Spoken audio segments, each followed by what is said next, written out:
নয়ন খুলে দিও।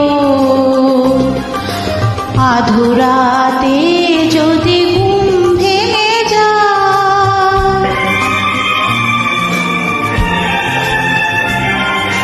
সেটা জোছনার আলোর কণিকা, যেন সে তো